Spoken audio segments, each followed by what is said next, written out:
चला मित्रांनो, स्नो पडून झालेला आहे आता आणि थोडं ऊन पण निघालेलं आहे. त्याच्यामुळे आपण मस्त एक स्नोमॅन बनवू आणि थोडं स्नोमध्ये पण खेळू. तर मी आणि माऊ आता आलो आहे मस्त प्रिपेरेशन करण्यासाठी, स्नोमॅन बनवण्यासाठी.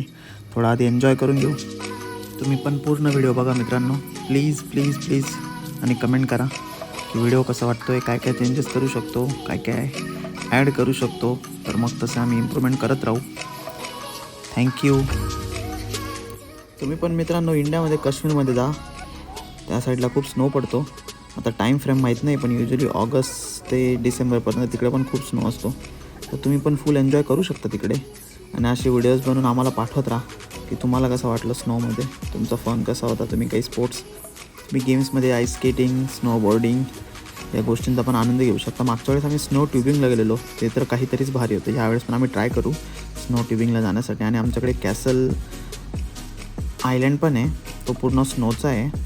त्या ठिकाणी पण आम्ही जाऊ आणि एक मस्त व्हिडिओ बनवू तुमच्यासाठी छानपैकी.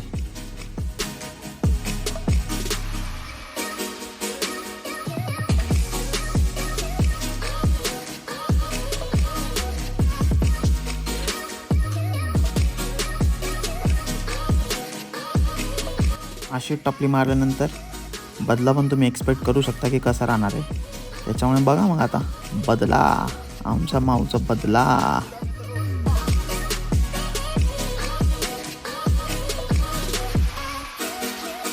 तुम्ही व्हिडिओमध्ये नोटीस करा मित्रांनो, ऊन सावलीचा खेळ कसा चालला आहे. थोड्या वेळात ऊन दिसेल, लगेच सावली पडेल आणि त्यामध्ये मागे ते झाडांचा कलर वगैरे कसा चेंज होतो आहे आणि ओव्हरऑल बॅकग्राऊंड कसं चेंज होतं आहे ते पण नोटीस करत राहा. एकदमच सुंदर आणि अप्रतिम असा हा क्षण आहे. बघून घ्या तुम्ही, आत्ताच चेंज झालेलं आहे. मागे थोडी शॅडो पण येते. वाह, मज़ा आ गया भाई. 3 साल बाद ये स्नो गिरा है और हमारी बेगम उसे एंजॉय कर रही है. तो क्यों हम ना एक शायरी सुना देते हैं इसके ऊपर. रोशनी से तेरी वहाँ चांद रूठा बैठा है, मैंने तुझे मांगा जब भी टूटता हुआ तारा देखा है. तेरे जैसी महक यहाँ किसी फूल में नहीं, यकीन कर मेरा मैंने हर बार देखा है. वा वा वा वा. शायरीची पण प्रॅक्टिस करतोय मित्रांनो. सांगत राहा तुम्हाला कशी वाटते शायरी. अजून ऐकायचं असेल तर सांगा, आपल्याकडे भरपूर शायरी आहेत. मी पाठ करून नाही तर वाचून नक्कीच त्या म्हणू शकतो आणि सांगू शकतो. मला लय आवडतात ओव्हरऑल शायरीज.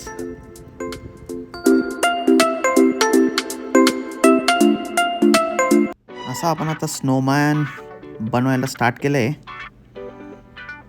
स्नोमॅन बनवायला युजली काय नाही 30-40 मिनिट्स लागतात. बट कुणाल भाऊ छोट्या चड्डीमध्ये असल्यामुळे तो लवकर पण बनवू शकतो, कारण की लई थंडी वाजते. माझा ऑफिस कॉल चालला होता, बट मावळा खेळायचा होता आमचा स्नो. म्हटलं मग का नाही आपण वेळ वाया न घालवता लगेच स्नो खेळायला स्टार्ट करू. स्नोमॅन पण बनवून रेडी करून ठेवू, म्हणजे तिची पण एक ती मेमरी होईल. ॲज युजल खूप वर्षांनंतर आम्हाला स्नो खेळायला भेटतो आहे चांगला. त्यात आम्हाला ऊन सावलीचा पण खेळ बघायला भेटतो आहे. तर लय मजा येते मित्रांनो, तुम्ही पण एन्जॉय करा. आता स्नोमॅन बनवायचं म्हणजे त्याला स्ट्रॅटेजी लागणार आहे. स्ट्रॅटेजीमध्ये आता डबल स्नोमॅनचं ते ढेरी आहे पोट, ते कसं बनवायचं त्यासाठी आमच्या भावाने एक जुगाड केलेला आहे खतरनाक. एक बाहेर बॉल पडलेला होता, तो आम्ही त्याची ढेरी म्हणून वापरणार आहे. जसं की तुम्ही बघू शकता कुणाल भाऊ कसं थापडताय. तर ते थापडून झाल्यानंतर मस्त तो बॉल ठेवला जाईल ढेरी म्हणून. मग त्याच्यावरती आपणच ढेरी प्लस तोंड त्याच्यावरच दाखवून देऊ. तुम्ही पण म्हणणार वाह मजा आ गया भाई.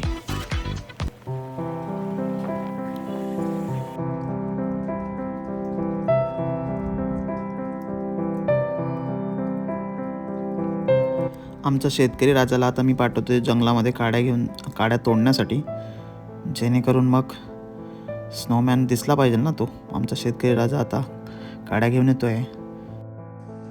आता स्नोमॅन बनवणं म्हणजे स्ट्रॅटेजी ती भलती मोठी लागत भाऊ. देखील राहणार तुम्ही कितला मोठा स्नोमॅन बनवणार आहे तो आम्ही. त्यांच्यासाठी डीप स्ट्रॅटेजी लागत, एकदम डीप. तर ती स्ट्रॅटेजी आम्ही डिस्कशन होई राही आता. देखूत कसा होई राही ना आपला स्नोमॅन. लांबून तर तुमले असं गप्पे मासत दिखी राही ना होईन, बट चाली राही ना. फायनल विजय ना तुम्ही पण शकतो. वाह क्या बनाया भाई, मजा आ गया.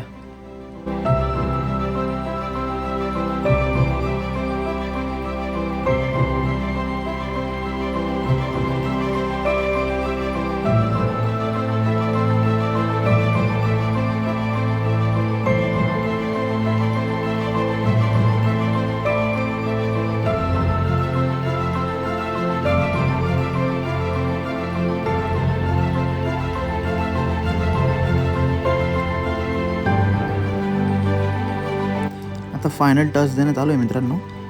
काहीतरी नाक, डोळे, कान तर दाखवावं लागतील ना त्याच्यासाठी. त्याच्यामुळे हा फायनल टच झाला की आपल्याला दिसेल स्नोमॅन कसा आहे.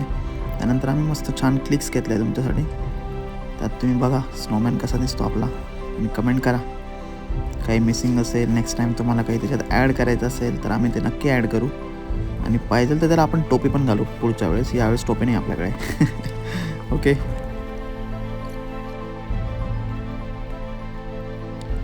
कालच आम्ही खोबऱ्याचं नारळ फोडलं होतं, तर त्याचं जे वरचं आवरण राहतं ना, त्याच्या तुकड्यांनी आम्ही मस्त आता डोळे आणि त्याची स्माइली म्हणजे तोंड तिथं बनवून लावलेलं आहे. त्याच्यामुळे त्याला थोडासा छान असा हसमुख स्नोमॅनचा फेस दिसतोय. मला तर लय आवडलाय. फायनली आपलं स्नोमॅन बनवून झालाय मित्रांनो. आता आपण फोटोमध्ये बघू शकतो स्नोमॅन कसं डोळा मारतोय ते. कड़क रापचेक. वाह क्या दिख रहे भाई लोग, मजा आ गया. ऐसे ही चमकते रहो, ब्लॉग बनाते रहो, हमको हंसाते रहो. धन्यवाद, शुक्रिया. नेक्स्ट ब्लॉग में मिलेंगे वापस से. आप बताओ नेक्स्ट ब्लॉग क्या देखना है आपको, फिर कमेंट कीजिए. पुन्हा कमेंट करा मित्रांनो. Thank you so much. काळजी घ्या. Bye bye. Take care.